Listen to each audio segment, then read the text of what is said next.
Résultat du sondage proposé hier, donc pour mes élèves de 4, 5, 6 en géo, 5e TQ, 6e TQ en FHG et actualité en 5e et 6e. Première question, là c'est 99% aiment bien la chaîne YouTube Géographics, donc je ne change rien à ça. L'enseignement à distance n'a pas l'air de poser problème en géographie, parce que je peux additionner 71% et 8%, ça fait plus ou moins 80%, où vous semblez quand même relativement à l'aise avec ce principe-là. Il y a quand même 11% de mes élèves qui procrastinent, donc peut-être qu'il faudrait à un moment donné commencer à travailler pendant ce temps de confinement. Alors, vous avez opté pour à Nantes 8% pour me dire que les vidéos proposées étaient claires, didactiques, efficaces, donc je continue comme ça. Même idée pour la durée des vidéos, 88% estiment que c'est la bonne durée, donc ça je suis satisfaite à ce niveau-là.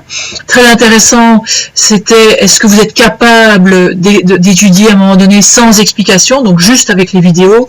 Là c'est quand même vachement nuancé, 57% estiment que voilà, vous allez être capable, et il y en a 40% qui seront un petit peu mal à l'aise par rapport à l'étude en tant que telle, donc je vais un peu réfléchir à voir ce qu'on peut faire. Même idée par rapport aux interros certificatives, voilà, là c'est très clair, je n'en ferai pas. 60% des élèves trouvent que ça va être compliqué. Par contre, les interros formatives, là le résultat est plus parlant. On a presque 79% des élèves qui seraient prêts à avoir une interro formative, bien sûr en ayant des explications peut-être supplémentaires et peut-être en revenant sur la matière un peu en classe, bien entendu. Donc là je vais un peu réfléchir, ne vous effrayez pas, mais je souhaite vraiment que le temps de confinement soit quand même bénéfique pour tout le monde et qu'on ne passe pas son temps à un moment donné à travailler et puis que ça ne sert plus à rien. Pour moi, ça n'a aucun intérêt. Intéressant de se dire que vous n'avez pas besoin de contact virtuel avec votre prof de géo, donc la moitié est très bien sans.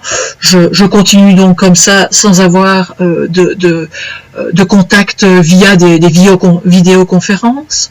Et alors ça c'était intéressant par rapport à tous les cours proposés pendant ce temps de confinement. Quel était votre temps de travail? Donc 54% travaillent entre 1 heure et 3 heures, 21% travaillent entre 4 heures et 5 heures par jour, et j'ai quand même presque 12% des élèves qui travaillent plus de 5 heures par jour.